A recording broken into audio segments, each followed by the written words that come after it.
Welcome to the Regulatory Mix on YouTube. We are happy to have you view our channel. Check out other episodes on various topics on our channel. Now on to our show. In early 2026, the United States Food and Drug Administration initiated one of the most rapid, visible overhauls of its data infrastructure in agency history. The centerpiece of this campaign was the March 2026 launch of the Adverse Event Monitoring System, or AEMS. AEMS is a new unified software platform designed to consolidate multiple disparate FDA reporting databases into a single public interface. The agency framed this rollout with aggressive messaging, declaring that business as usual was over. The agency published an aggressive LinkedIn post to promote the launch. It read, "Efficiency, speed, results.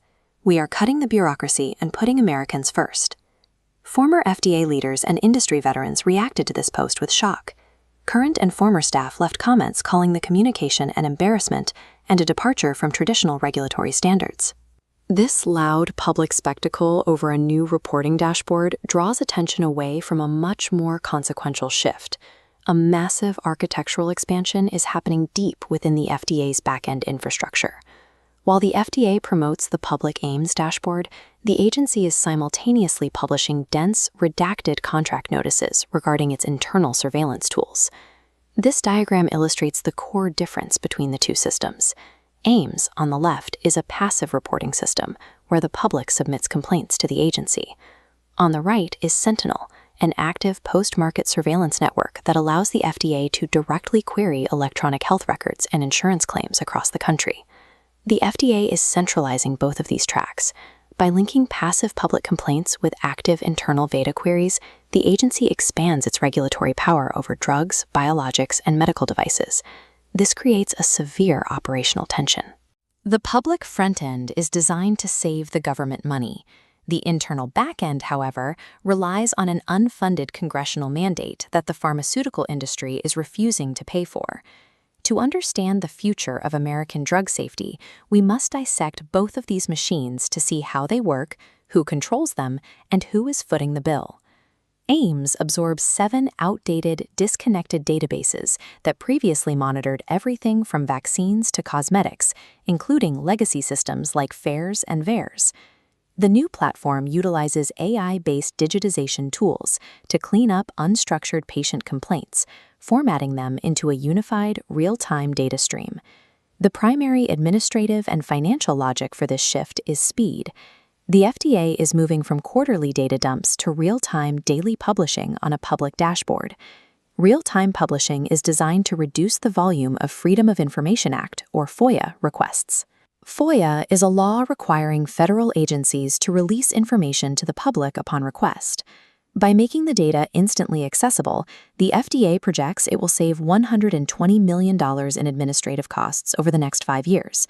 FDA Commissioner Marty Makary is the primary architect driving this specific public-facing modernization and cost-cutting initiative.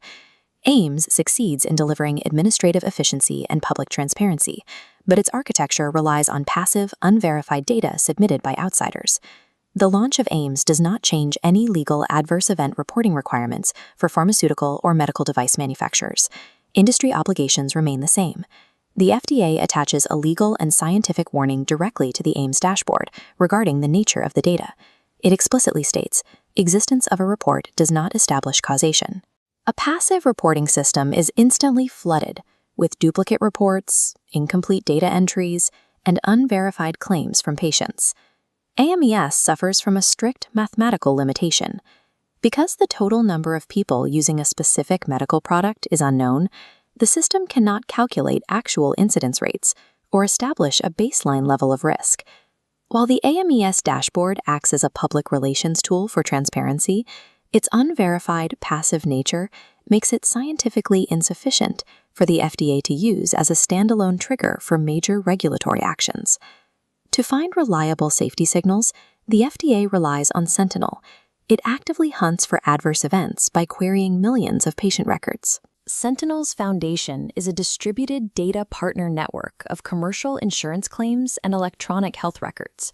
It operates on a common data model, translating disparate hospital records into a single standardized language, so researchers can run identical code across multiple networks. While the FDA currently operates on Sentinel 2.0, recent contract notices reveal a heavily expanded architecture, Sentinel 3.0. This new system integrates massive new data streams, adding linked immunization systems and unique device identifier tracking codes directly into the network.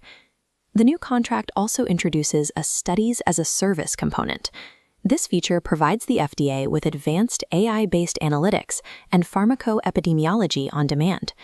Pharmacoepidemiology is the scientific study of the use and effects of drugs in large populations. The FDA is rebuilding Sentinel 3.0 into a live, pan-product surveillance engine capable of querying the entire American healthcare system simultaneously. Historically, the Sentinel program was controlled by CDER.